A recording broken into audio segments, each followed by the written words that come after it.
Hello friends, CSIR net life sciences का unit first का ये टॉपिक है क्रेब्स साइकिल।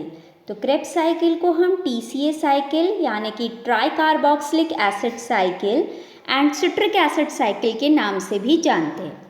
तो इस टॉपिक के हम 4 पार्ट्स के अंदर हम स्टडी करेंगे। ये हमारा फर्स्ट पार्ट है। इसके अंदर हम देखेंगे क्रेब्स साइकिल की बायोमेडिकल इम्पॉर्टेंस क्या है, TCA साइकिल और रेस्पिरेटरी चेन के बीच में क्या रिलेशनशिप है, ऑक्सैलोएसिटिक एसिड का कैटालाइटिक रोल क्या है, और जो TCA साइकिल है उसका हम एक ओवरव्यू देखेंगे। जो सेकेंड पार्ट होगा उसके अंदर हम पूरी की पूरी क्रेब्स साइकिल इन डिटेल देखेंगे, जिसके अंदर सारे स्टेप्स एंड रिएक्शंस इन्वॉल्व होंगे।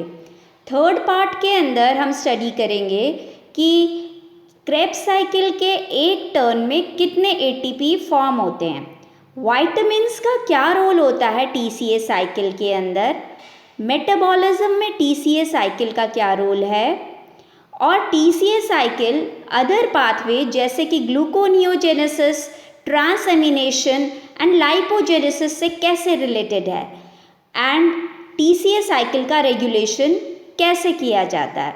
और जो हमारा लास्ट पार्ट है एज यूजुअल TCA साइकिल से रिलेटेड CSIR नेट एग्ज़ाम के प्रीवियस ईयर के क्वेश्चंस विद एक्सप्लेनेशन। तो हम हमारा वेरी फर्स्ट पार्ट स्टार्ट करते हैं। तो पहले पार्ट में हम देख लेते हैं TCA साइकिल की बायोमेडिकल इम्पॉर्टेंस क्या होती है। TCA साइकिल यूजुअली माइटोकॉन्ड्रिया के अंदर होती है और इसके अंदर माइटोकॉन्ड्रिया में इसका मेन फंक्शन होता है एसिटाइल CoA को ऑक्सीडाइज करना। और जब ये ऐसा कर रही होती है तो इस प्रोसेस में जितनी भी कोएंजाइम्स होती हैं जैसे कि FAD है या NAD है, इन सब को रिड्यूस करते हैं। तो जब इनका रिडक्शन और ऑक्सीडेशन होता है तो ATP का प्रोडक्शन होता है इस प्रोसेस के अंदर। ये बहुत ही कॉमन पाथवे है क्रेब्स साइकिल का मेटाबॉलिज्म के लिए, क्योंकि इसी के थ्रू लिपिड का भी मेटाबॉलिज्म होता है, प्रोटीन्स का भी मेटाबॉलिज्म होता है। तो हम कह सकते हैं कि एसिटाइल CoA एक लिंक है जिसके थ्रू लिपिड का, प्रोटीन का as well as different form of carbohydrate का मेटाबॉलिज्म इसी साइकिल के थ्रू होता है। ये वाली जो साइकिल है एक बहुत ही इंपॉर्टेंट रोल प्ले करती है 3 इम्पॉर्टेंट एस्पेक्ट्स में, ग्लूकोनियोजेनेसिस में, लिपिड की सिंथेसिस में और अमीनो एसिड्स के इंटर कन्वर्जन में। ये एक बहुत इम्पॉर्टेंट प्रोसेस है जो लिवर के अंदर होता है। तो अगर लिवर में ये ग्लूकोनियोजेनेसिस, लाइपोजेनेसिस, ये सारे जो प्रोसेसेस हैं, ग्लूकोनियोजेनेसिस बेसिकली लिवर के अंदर होता है। तो ज़्यादातर ये जो प्रोसेसेस हैं क्योंकि लिवर के अंदर होते हैं, तो अगर लिवर को डिसऑर्डर हो जाए जिसको हम फैटी लिवर सिंड्रोम कहते हैं, सिरहोसिस हो जाए, तो लाइफ थ्रेटनिंग कंडीशंस डेवलप हो सकती हैं। हम देख लेते हैं TCA साइकिल रेस्पिरेटरी चेन से कैसे लिंक्ड है। तो साइकिल जो होती है TCA साइकिल यूजुअली स्टार्ट होती है जब एसिटाइल CoA एक 2 कार्बन का कंपाउंड, यहाँ आप देख सकते हो 2 कार्बन का कंपाउंड है एसिटाइल CoA, ये रिएक्ट करेगा ऑक्सैलोएसिटिक एसिड से। ऑक्सैलोएसिटिक एसिड 4 कार्बन का कंपाउंड है, so this is 4 carbon compound oxaloacetic acid. तो जब ये रिएक्ट होते हैं तो क्या बनाते हैं, citric acid. 4 carbon plus 2 carbon 6 carbon compound बन जाता है जिसको हम सिट्रिक एसिड कहते हैं। क्योंकि साइकिल इससे स्टार्ट होती है इसलिए इसको सिट्रिक एसिड साइकिल या ट्राई कार्बोक्सिलिक एसिड, क्योंकि 3 कार्बोक्सिल ग्रुप्स अटैच्ड हैं तो इसलिए ट्राई कार्बोक्सिलिक एसिड साइकिल भी कहते हैं। क्रेब्स इसलिए कहते हैं क्योंकि इन्वेंशन का क्रेब्स ने किया था, इस साइकिल का जो डिस्क्रिप्शन है क्रेब्स ने दिया था। तो आगे के रिएक्शंस में जब पूरा रिएक्शन साइकिल ख़त्म होती है, 2 मॉलिक्यूल कार्बन डाइऑक्साइड के रिलीज होते हैं और वापस से ऑक्सैलोएसिटिक एसिड फॉर्म हो जाता है इस साइकिल के अंदर। तो ऑक्सैलोएसिटिक एसिड का एक बहुत इम्पॉर्टेंट कैटालाइटिक रोल होता है एसिटाइल CoA के ऑक्सीडेशन में। तो एसिटाइल कोए को ऑक्सीडाइज किसने किया है? ऑक्सैलो एसिटिक एसिड ने।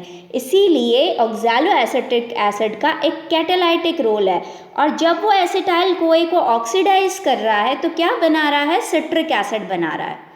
तो हम ये देख लेते हैं कैटालाइटिक रोल कैसे प्ले कर रहा है ऑक्सैलो एसिटिक एसिड।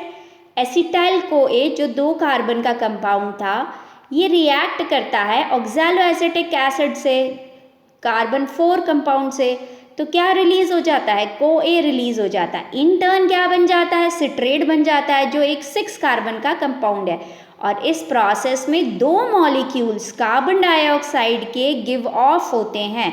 ये आपको याद रखना है, TCA साइकिल के अंदर 2 मॉलिक्यूल्स CO2 के रिलीज होते हैं। इसका रीज़न आप ऐसे भी समझ सकते हो, 6 कार्बन का कंपाउंड है, उसे 4 कार्बन के कंपाउंड में कन्वर्ट करना है, तो 2 कार्बन कहाँ रिलीज हो रहे हैं? कार्बन डाइऑक्साइड के फॉर्म में रिलीज हो रहे हैं। तो इसमें ऑक्सैलो एसिटिक एसिड का एक बहुत ही इंपॉर्टेंट कैटालाइटिक रोल है।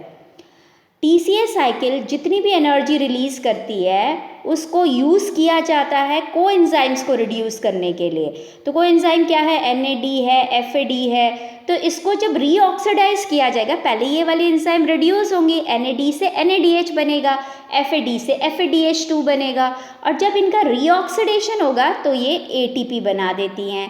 इस वाले प्रोसेस के अंदर ऑक्सीजन की रिक्वायरमेंट होती है, इसलिए क्रेब्स साइकिल एक एरोबिक प्रोसेस है। और जो भी एंजाइम्स है वो कहाँ पे प्रेजेंट होती है? माइटोकॉन्ड्रिया की मैट्रिक्स में, या और ये जो मैट्रिक्स में प्रेजेंट होती है ये फ्री, मतलब अंदर मैट्रिक्स में फ्लोटिंग कंडीशन में भी हो सकती है, या उसकी मेम्ब्रेन पे, इनर मेम्ब्रेन पे अटैच्ड भी हो सकती है। जैसे succinate dehydrogenase enzyme usually inner mitochondria की मैट्रिक्स पे अटैच्ड होती है। तो हम ये ओवरव्यू देख लेते हैं कि पूरी क्रेब्स साइकिल का ओवरव्यू हम कैसे देखते हैं। तो मैंने आपको बताया था क्रेब्स साइकिल से प्रोटीन का डाइजेशन भी होता है, मेटाबॉलिज्म, लिपिड का भी एंड कार्बोहाइड्रेट का भी। तो चाहे कार्बोहाइड्रेट हो, प्रोटीन हो या लिपिड मॉलिक्यूल हो, तीनों क्या बनाते हैं? एसिटाइल कोए बनाते हैं। जब इनका डाइजेशन होता है तो ये बेसिकली कन्वर्ट करके किस में फॉर्म करते हैं? एसिटाइल कोए के अंदर बना देते हैं। एसिटाइल कोए एक 2 कार्बन का कंपाउंड है जो एक 6 कार्बन के कंपाउंड में कन्वर्ट हो जाता है यूजिंग ऑक्सैलो एसिटिक एसिड, और इसको इसमें वाटर भी चाहिए होता है। और जब ये वाटर रिलीज करता है तो सिट्रेट किस में कन्वर्ट हो जाता है? सिस एकोनिटेट में। सिस एकोनिटेट वापस से वाटर रिक्वायर करता है और आइसोसिट्रेट के अंदर कन्वर्ट हो जाता है। आइसोसिट्रेट क्या करेगा? पहला कार्बन डाइऑक्साइड मॉलिक्यूल इस स्टेप में रिलीज होता है, तो कार्बन डाइऑक्साइड रिलीज हुआ और हाइड्रोजन रिलीज हुआ, आइसोसिट्रेट कन्वर्ट हो जाता है अल्फा कीटोग्लूटरेट के अंदर, जो 5 कार्बन कंपाउंड है, क्योंकि एक कार्बन डाइऑक्साइड वहाँ से रिलीज हो चुका है। और ये जो 2 प्रोटॉन्स रिलीज हुए हैं इसको भी किसके लिए यूज़ किया जाएगा? रिड्यूस करने के लिए कोएंजाइम्स को। तो अगेन यहाँ पे 2 हाइड्रोजन रिलीज हुए और एक कार्बन डाइऑक्साइड मॉलिक्यूल और रिलीज हो गया, तो अब अल्फा कीटोग्लूटरेट से एक 4 कार्बन कंपाउंड बनेगा जो है सक्सीनाइल कोए। सक्सीनाइल कोए अगेन फिर ये कन्वर्ट हो जाएगा सक्सीनेट के अंदर, that is a 5 carbon compound, और फ्यूमरेट के अंदर, फ्यूमरेट से मैलेट बनेगा, मैलेट से फिर ऑक्सैलो एसिटिक एसिड बनेगा, और ऑक्सैलो एसिटिक एसिड का इस तरह से यूटिलाइजेशन हो जाता है। ये प्रोसेस मैंने ओवरव्यू बताया जनरली रेस्पिरेटरी चेन और क्रेब्स साइकिल को लिंक करने के लिए। डिटेल में हम क्रेब्स साइकिल पार्ट 2 के अंदर स्टडी करेंगे, तो इसीलिए मैंने आपको सिंपली इसको रेस्पिरेटरी चेन से कैसे लिंक करते हैं ये साइकिल इसमें बताई हुई है। तो ये जो 2 प्रोटॉन्स रिलीज होते हैं कौन कौन से स्टेप में रिलीज हो रहे हैं? आइसोसिट्रेट से अल्फा कीटोग्लूटरेट में, अल्फा कीटोग्लूटरेट से सक्सीनाइल कोए के अंदर, एंड इनफैक्ट मैलेट से ऑक्सैलो एसिटिक एसिड के अंदर भी 2 प्रोटॉन्स रिलीज हो रहे हैं। तो ये जो 2 प्रोटॉन्स होते हैं ये किसको ऑक्सीडाइज रिड्यूस कर देते हैं? NAD को रिड्यूस कर देते हैं। और ये जो NAD है फिर ये जो इलेक्ट्रॉन ट्रांसपोर्ट चेन होती है इनर मेम्ब्रेन के अंदर, फ्लेवोप्रोटीन की, कोएंजाइम Q की, साइटोक्रोम B की, साइटोक्रोम C की, साइटोक्रोम A3 की, इसके अंदर से प्रोसेस होता है और ऑक्सीडाइज होता है और क्या बनाता है फिर? और ये फॉर्म करता है इस प्रोसेस में ATP की सिंथेसिस करता है। तो इस प्रोसेस में फिर हर इससे फॉस्फेट रिलीज होता है और इसको ऑक्सीडेटिव फॉस्फोरिलेशन भी कहते हैं, और जो हमारा ATP फॉर्म होता है वो इस प्रोसेस है। तो एक NAD से यूजुअली कितने फॉस्फेट बने? 3 फॉस्फेट, मतलब 3 ATP बन जाता है। लेकिन अगर एनारोबिक कंडीशन हो तो ये वाला स्टेप साइटोक्रोम AA3 से ये वाला जो स्टेप है ये इनहिबिटेड होता है, तो तब एनारोबिक कंडीशन में ATP फॉर्मेशन नहीं होगी। तो ये एक ओवरव्यू है क्रेब्स साइकिल और रेस्पिरेटरी चेन किस तरह से लिंक्ड है, कहाँ कहाँ ATP बनता है, और ये जो कार्बोहाइड्रेट है, प्रोटीन है, लिपिड्स है, इन सब का मेटाबॉलिज्म थ्रू क्रेब्स साइकिल ही होता है, बट वाया एसिटाइल CoA। तो ये हमारा फर्स्ट वीडियो था। My self doctor Aarti Sharma from Siddhivinayak institute of life sciences Ajmer. ये हमारा पार्ट 1 था। इसमें कोई भी डाउट हो या क्वेरीज हो तो आप मुझे ईमेल कर सकते हैं या व्हाट्सएप कर सकते हैं।